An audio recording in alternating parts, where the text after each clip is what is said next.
Yes, indeed.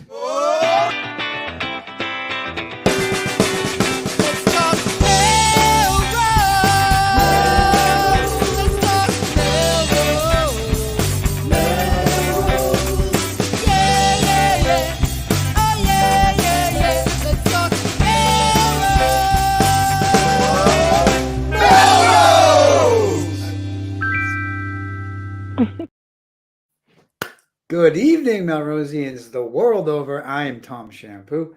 I'm Sam Hammer. And right now, we would normally have two other people weighing in, but they're not here. And this is Let's Talk Melrose. Melrose, a show where Melrosians talk to Melrosians about Melrose. I feel like it's kind. I feel like it's kind of like, when you have young children and your spouse has to go on a work trip, and you're a single parent for so long, and then they come home, and then you're out. Then you go out and do something. Exactly. That's what I feel like. I just got here, and Tom and Jen are like, "I'm now out." They're gone. They took off. But thank you for staying. That's just like them. You bet. I'm happy to be here. So what's going on? Indeed, what a weekend. What a week, I guess, but really what a weekend we had. Lots of stuff going on around the city. Lots of opportunities to see your neighbors and your friends and others and just hang out. So we'll start there. How was your weekend? What you did everything, I think, this weekend, right? I was close. It was fun. I do love when there's a lot of activity going on at the same time. Yeah. We don't have to really, you have to be strategic, but everybody wins. When the streets are vibrant with people walking around to go to do things, everybody wins. And so, I was at Porch Fest. I went to, I only went to one. I'm not pointing at my, first I got a double vax. I have an arm.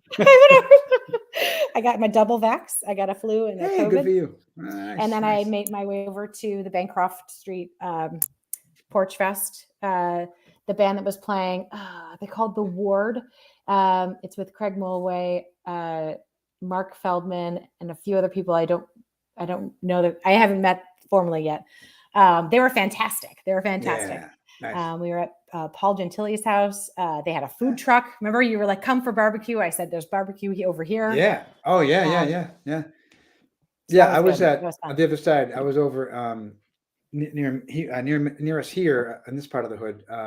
Just around the corner, we walked over. There was a house on Trenton Street, and they had a band. They're doing sort of Pink Floyd covers, but they were really good. Just three guys, but it was really fantastic. Yeah. And the hosts had a whole table full of barbecue. They ordered barbecue to be set up, and they were just like giving it away. They had cake and cupcakes and kid toys, and like they made the whole day of it. I guess it was good. But glad that the rain held off for that. On Saturday. They were celebrating a birthday party there too for their 1-year-old. Is that what they were doing? That's why I was like, what's going on? Why are there so many like cupcakes and kitty things around here? Man? That's the answer. But I know it was delayed a week, so there were there were acts that I wanted to see and bands I wanted to see. I missed Florence Street and the Machines, although they performed at 6. And there are a few others, the Honeybees we missed. But I think the resiliency of this community and the ability to just do it all over again. Was pretty awesome. I mean, that's the best point. It really is that everybody came together as much as they could. Because if you think about it, rescheduling for a different day means not just the bands, if they're available, because maybe they had plans to go away the next weekend. It ends up being the weekend of Porch Fest, but also the host. And so that I saw Mel during the week before Saturday's Porch Fest, and it was basically scrambling to make sure that they could fill the porches, as it were, but also the bands had a place to be. Hosts were comfortable and set, so they had to kind of re-coordinate who's going to be available the week later because it had to be pushed. But it was great to see everybody come together and make it happen. And I think people really loved it. It's just a great event, and I think people really enjoyed getting a chance to get out there. The rain held off for the day, for the afternoon. I think it didn't really have too much rain in the afternoon, so it was nice. It was fantastic. And then Chalk Walk happened too, right? Did you make Chalk Walk? That was Sunday. They moved it. I thought it was on Saturday. I think Sunday. I think they moved it to Sunday because of the rain in the morning.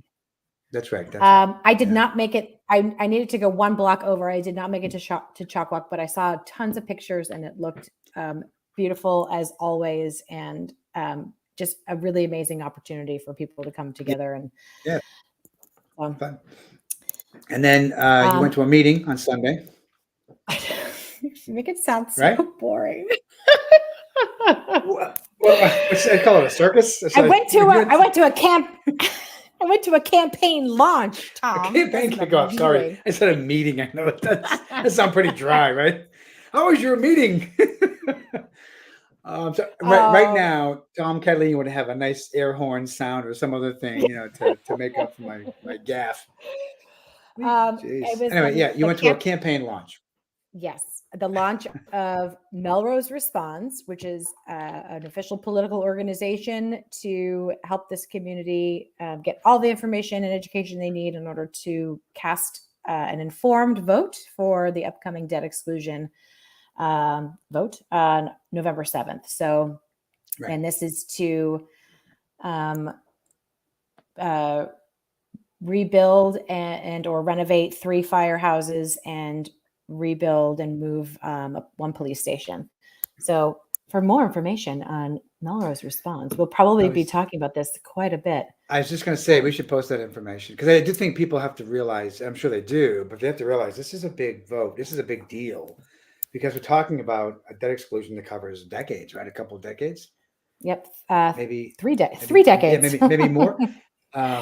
But then we are the recipients of 4 brand new public safety buildings, right?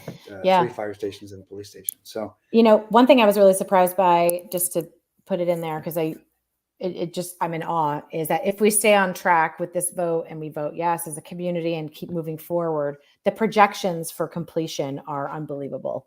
So really. Between 2027 and 2030, I know things get delayed. Don't bring me down, Tom. I'm not bringing you down. I'm excited with you. I'm with you on this. I'm as excited as you are, Sam. So I have nothing to bring us down. I think this is one of those things you have to do as a city. I think it's one of those things that you just invest in so that your city becomes better, stronger, and able to respond to all the different needs that people have around the city. Yeah, so absolutely. I'm all about this. This is great. So my only one thing I will complain about one thing. Sorry, my only one thing is the police station is going to get moved, right? I kind of like it downtown. It needs to be like, hey, officer, how are you doing? Whatever. But well, you will see the officers around because the only time they're actually at the building or in the building is when they do trainings and roll call. Yeah. So true. Otherwise, they're out and about anyway. Yeah, that's true. So you will still see officer friendly roaming around. Officers. Yep. Nice. 2 other things really quickly. Head to melroseresponse.org, sign up to volunteer or to get more information about the campaign itself. It's going to be a lot of fun, that I can promise. And also on Facebook. And a big shout out and thank you for the 2 co-chairs. I am just back, I'm just there hanging out every once in a while. I'm not too involved, but Alyssa Pesci and Corey Thomas really stepped up. They're 2 highly valued, revered members of this community who are chairing this campaign to really help Melrose get to where we need to be for a yes, a resounding yes. So yeah, sure. And then the other last item for the weekend, before we get to the news, was this beer garden. I guess we had over there on the BB Estate on Sunday. Big deal. Oktoberfest. I hear it was a big deal. I hear it was a lot of fun. It was great. I was thrilled with the way it went. Chris at Idle Hands. I mean, again, I said this at the event. Chris and his team at Idle Hands Craft Ales are really just incredible. They set everything up. They take care of everything during the event and they break everything down after. And it's just really so well done. You wouldn't even know that anybody was there besides the fact that the grass was matted down because there we go. Look at these pictures. I'm going to get rid of that banner first because we don't need both of those, do we? No. There's another picture. How's that up? Oh. I got you. Go. Thank you. This is some pictures we took real quick just of the event that day. We estimated we had 700 to 800 people for the whole day. It was just a lot of fun. If you didn't have a chance, we'll be doing this again. The season obviously is winding down, so the outdoor stuff will be next spring and summer. But we're looking for ways to do more of this indoors if we can over the wintertime. We'll see. But I do think this sort of a gathering of neighbors and friends together to have a little bit of beer, but also have food and just hang around with everybody and spend some time together. I think it's here to stay. Here we go. Look at this. Look at this crew of beautiful, beautiful people. Yep. Did some recruiting for some volunteers. So, and also, well, what's this one? That's the band. That's Tom Catalini. Thank you for Tom Catalini and the Honeybees that they are playing the first set. Tim Kachansky was the second set band playing in the afternoon. Live music was great. And then we had a special guest singing with Timko. I forget which song that was, but that was a great job on that. I still have no idea what song that what was. you were singing. Anyway, and then I just want a quick thank you, and then we can move on. But again, Idle Hands, thank you to Idle Hands. Thank you to Kindred Crepes. They were there for the food truck. Thank you to La Cuchara food truck. They were there. Sims, a company called Sims Barbecue was there. Also selling food. We need more food next time. I think 4 food trucks because Sims ran out of barbecue about halfway through the day. And then also thank you goes to the Friends of the Fells. They were there to help promote their nonprofit. So you can look them up if you want. Friends of the Fells are always looking for volunteers and donations, and they're celebrating their 30th anniversary coming up. And then the last thank you was also to Officer Shannon Stadnegna, who is Stadnegna. I don't know how to pronounce it because in Italy it might be Stadnegna, but Stadnegna. And so she was there this time, and she was there last time. So both times she had to work the beer garden. But thank you again for being there, everybody. And just a fun day. Worked out well. Yep. She was great. We offered her some when, if she wanted to come back and celebrate, but she was pooped, so post-event. Right. I know. Yeah. Next time we'll see if she can have the day off and then come out and celebrate on the other side. So, all right. Cool. Jump to the news. Yep. All right.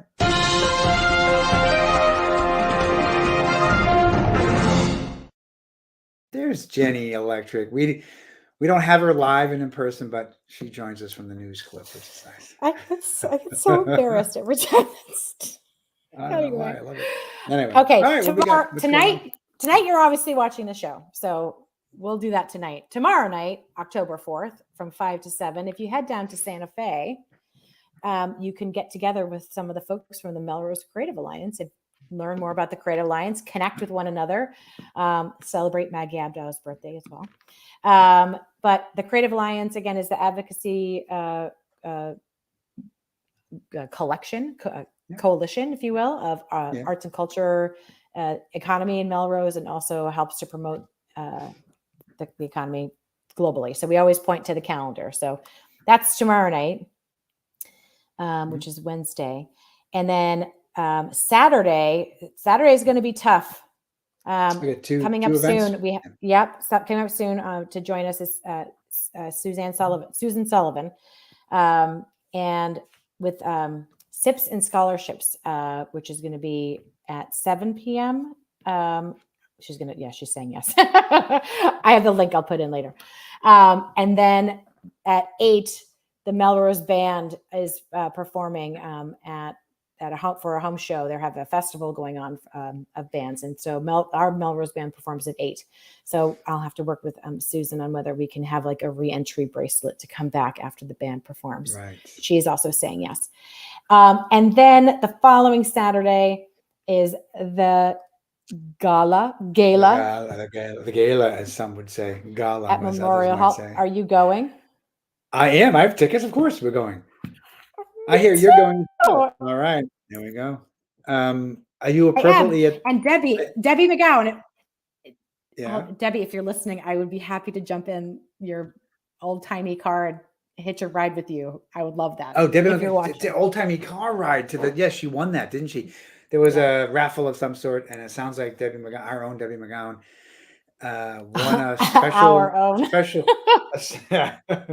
won a special entree arrival ride in a fancy old-fashioned car. That's going to be phenomenal. I'm not sure what it is, but the car.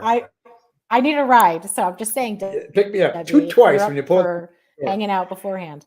Yeah, so people, please get tickets for this. This is a fundraiser for Memorial Hall. It's happening, as Sam said, next Saturday, the 14th. It includes dinner. It's a 1920s theme. I went on and bought a 1920s looking suit, 3-piece baby. So I'm looking forward to it. Linda will be there. Yeah, she's coming. Are you gonna add pieces to it? I can't imagine. Yeah, of Only course. three pieces. Top side pieces, back, whatever. We'll see. I don't know. And then plan fun. for the next Saturday. Yeah, October 21st is Mystery Night Out, the Melrose Education Foundation. The link is up there now. Always a fun time. Tom, have you been? I think you say no every year. I have. I always say yes every year, but I never go. Right? I've not been. You would love it. You would love it. And then the farmers market has an event on the 22nd. Oh, did I cut you off with that one? Oh, what is that? Oh, that's the fundraiser. We'll post some information about that. Oh yes. Sunday night. Sunday. Their harvest farm to table. Yes. Yeah. That's something that I always say yes to that I never make it to. So no, I went. Challenge we went last year. This is also a fundraiser for the farmers market. So do please look out tickets for that event. That's again Sunday, the 22nd of October coming up. Awesome. Thanks. Lots going on. And then for all of this and more, head to the melrosecreativealliance.org page. There's an event section on there. So please do that and you'll get all this information and more. Great. Hey, we did it. All right. Let's bring on our guest, Susan Sullivan. Hey, welcome, Susan. Normally we used to have walk-up music. We'd have like a little funky music playing, and you'd be able to come up, but all that fell apart. Tom Catalini is so good at keeping us on track. My dog crazy, and then I'd have to. I wouldn't be able to keep him quiet. So he didn't like your theme music, but he settled down. No, sorry about that. No, don't worry about it. It's his problem. Welcome to the show. Thank you for being here. Appreciate your time. Thanks for having me. Yeah, sure. So you are the treasurer of the Melrose the MHS Scholarship Fund, correct? Yes. Yeah. And so we're here tonight to talk about the fund, and also this Saturday night you have a fundraiser called Sips for Scholarships. Can you tell us more about what to expect Saturday night?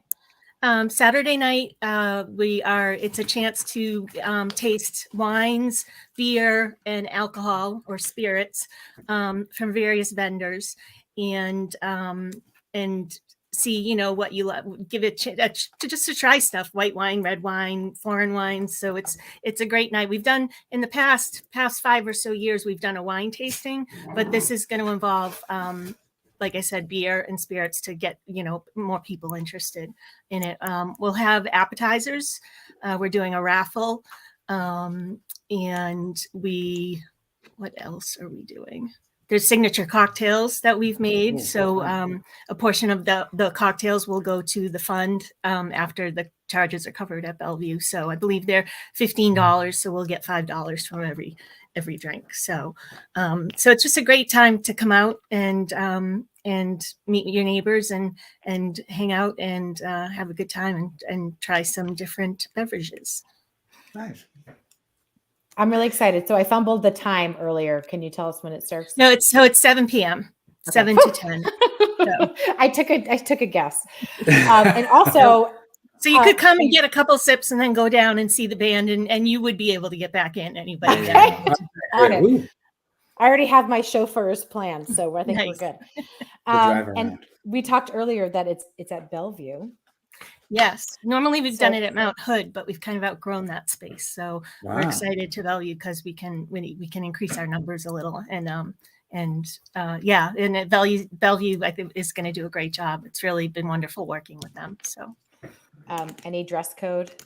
No, casual. If you want to dress up, but I was worried about getting dinged for the collar, or they give me a blazer to put on. No, they're not like that anymore.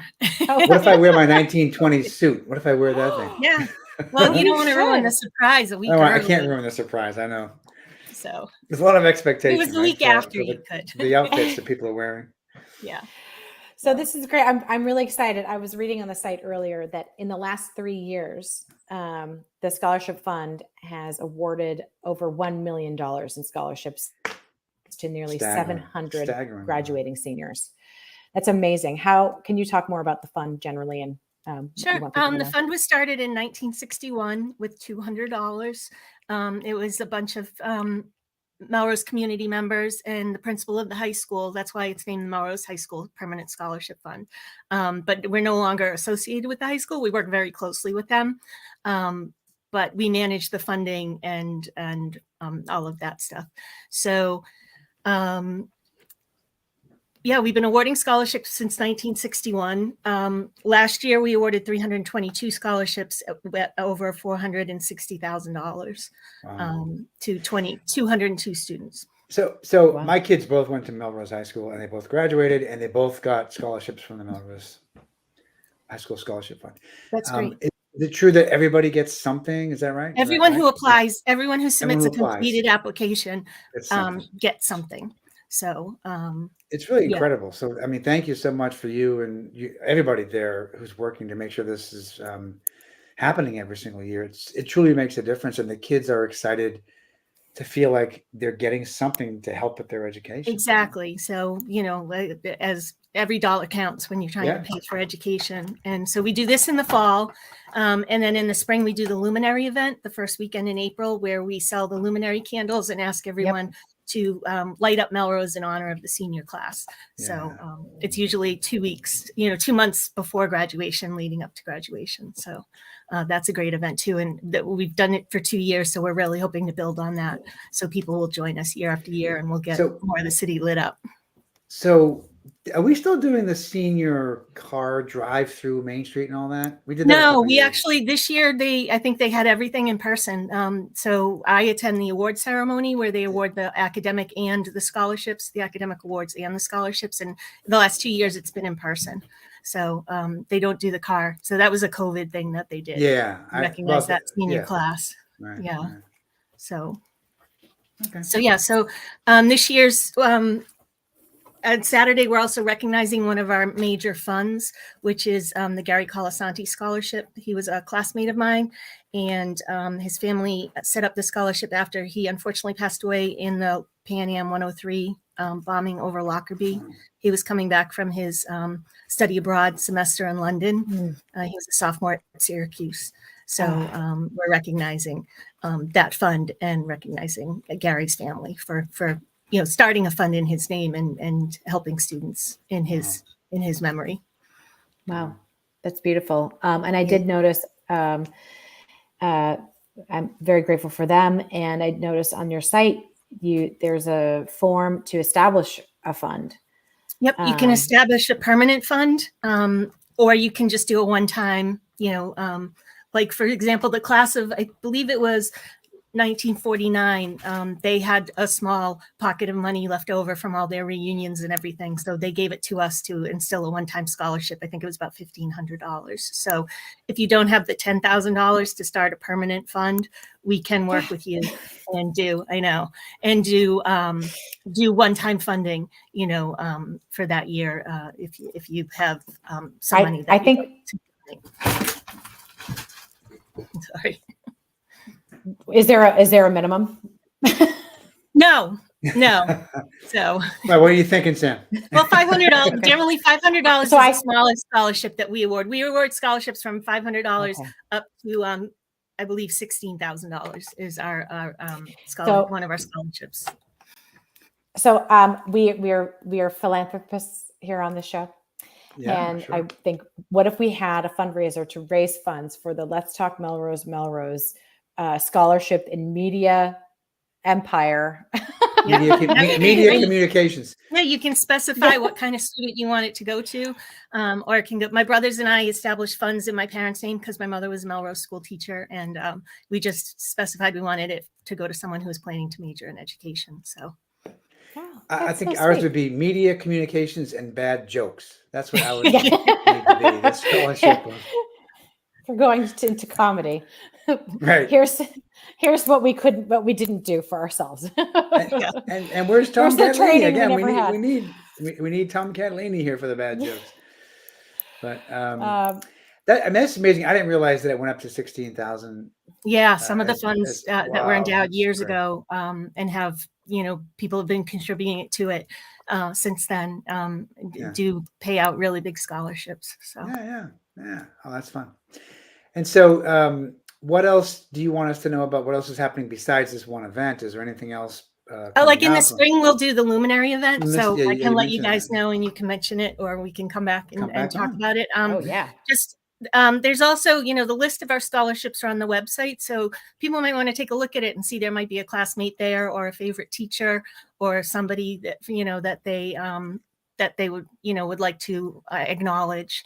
So you can donate to the general fund or you can donate to a specific fund. So, and then to think of us too, it doesn't have to be when someone passes away. Most of our scholarships are in memory of, but it could be a retirement, an acknowledgement of a retirement, or a significant anniversary or something like that. Oh, I love it.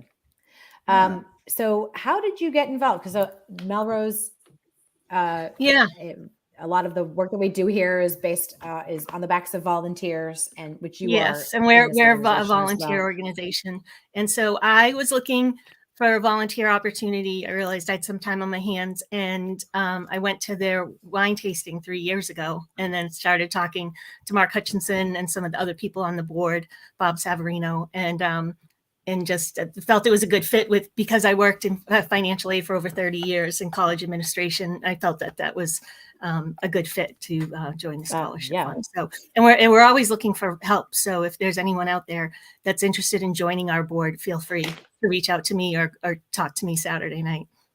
Wow. Yeah. I know there's a lot of volunteer opportunities in Melrose. We're doing so many things, with the food drive and MAV and Memorial Hall and all of that type of thing. So, but if you're interested in helping us raise money and give money away, let us know. Oh, my experience is that Melrosians do step up. There's so many people that care about everything that's going on in the city that I do feel hopeful that people will be volunteering for these spots that are open and the help that folks like you need. Just to make continued progress and more progress in that work. So your background, you said, is in college financial. Financial aid. Yeah, financial aid for colleges. I was going to say planner, but I wasn't a financial planner. And you're now working there in that world again, or you're not currently? No, I'm currently taking a break, but Gotcha. Over 30 years at, like I said, MIT, Emerson, Wheelock, and Bunker Hill and North Shore. So I have 2-year and 4-year experience. So what's as parents that have my kids are out of high school, as I mentioned, but if you have advice for parents whose kids are in high school, maybe looking to start planning for what happens in college and all that, what's your advice for them? Don't look at the sticker price. Have them apply to it around it. We all know it will, at the bottom line, it will depend on money, but you'd be surprised at what some schools will offer you in financial aid. And I also say, don't take the first offer. Always go back to the school and appeal. Maybe let them know of a circumstance that might not be reflected on the form, like a grandparent is living with you or a sibling needs special tutoring, things like that cost money, but that aren't reflected in the financial aid forms.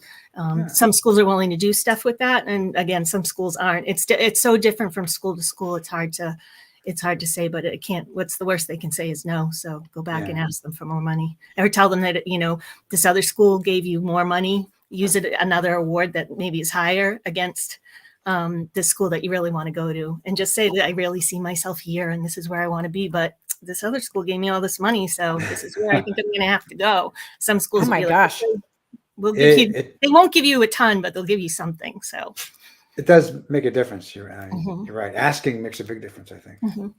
Yeah. Did you do that, Tom, for your kids? Did you go back and try to negotiate? I can share the story. My daughter had 2 finalist schools. One was UMass, which is our in-state school, and one was not. One was an out-of-state school that was very expensive. And she was, okay, I'll make a decision. And then she went to bed and came up the next day and said, I decided on UMass because it's so much cheaper. She figured out on her own. And she even said this. She said, when I graduate and go off to look for a job, my resume is going to say I have an X degree. It doesn't really matter if it's from that one school or the second school. So I have the opportunity to save half the money and not spend it for this more expensive school. Mhm. So that was her Great. I decision. see more she made. students like that are more aware of the price tag and what it will mean for them down the road, and that they don't want to mortgage their future just for a Right. bachelor's degree. And most these days you need a master's at some point too, or an MBA. So don't waste all your money on a bachelor's degree, or put all your money on, not waste, put on. I mean, oh my gosh. we all have jobs. Right? We've all worked, and we all know that the place you went to school is mainly just a conversation with other people. Hey, where'd you go to college? I went here. So it isn't like, the reason that you do things that you do necessarily, but for an 18-year-old, it's hard to see that sometimes, but I do think it's really good advice to talk about the finances with your kids as a part of the college experience. It's just a reality that they have to know about. And you see so many horror stories today about kids coming out with six-figure debt, or mid six-figure, or couple $100,000 in debt. And I don't know how you get out of that. I guess it's really staggering to think in terms of a young person having that much debt for the rest of their lives, or for decades. So, but scholarships do help. So they do. Yes, they do. And like I said, I think people think, when I got one 35 years ago, it was probably like $200. But so I think people my age think that these are little scholarships, and they're not. They can be significant. So yeah, and they make a difference. They do. And they generally are based on need or finances. Most of the scholarships go to a student who played hockey, or a student who was involved in government, that type of thing. So there are a few that specify financial need or financial hardship, and we do ask that on the application. Has your family had some financial difficulties? But that's not the determinant of the scholarship. So it's not like financial aid from the colleges. And as a reminder, as you mentioned earlier, everybody who applies gets something. So apply. So then the high school does a great job of getting students to apply. Like, teachers will give them time in class to do the application. I know the guidance counselors and the principals chase them down, the students who started it but didn't finish it. It's not really that hard. There's a lot of questions like, do you play a sport? Do you play an instrument? Do you do this? Do you do that? But it's not a hard application at all. So so we usually send it out in January every year, and it's usually due within 2 or 3 weeks from when the high school publishes it. So when Jason Melrose sends it out. This is so amazing. I'm on here, and I know you mentioned this earlier, but I just have to say it again, that you can go in here and search through these scholarship funds and find something that appeals to you, that pulls on your heartstrings. And we're working on updating all of the bios. Some of them we just don't have, like the contacts aren't around anymore, the person who started the scholarship. So some of the older funds are a little hard, but we're doing research, and we're hoping to get an intern at some point that maybe could help us, like a student who's looking to get some community service hours, who could help us with the website. So I love it. I love it. I love what you do. Thank you so much. Thank you. We really appreciate it. Yeah, it's really nice to have you. And I can't wait to see you Saturday night. It's going to be a great time. So buy your tickets now. They're going fast. And you get a free wine glass. The Melrose Permanent Scholarship Fund wine glass when you come. So. Because I needed one of those. I don't have enough. Is it a mason jar, or does it have a stem? It's a little smaller than that, but it helps you get your sips from all of the vendors. Some of them do very heavy pours, but usually they do a couple ounces for you. So, but there's plenty of them there, so you get a nice. and then there's the bar at Bellevue. It's not a cash bar. Bellevue doesn't accept cash anymore. You only can use a credit card, so we can't call it a cash bar. But there will be a full bar for those people that aren't interested in the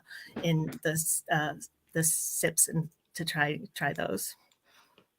Well, it sounds like a fun event, and I wish you the best with it. Thank you.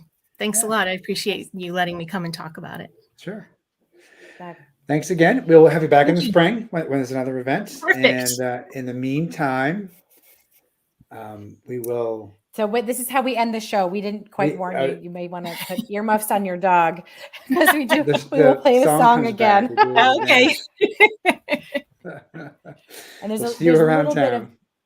bit of dancing. So dancing, okay. A little bit.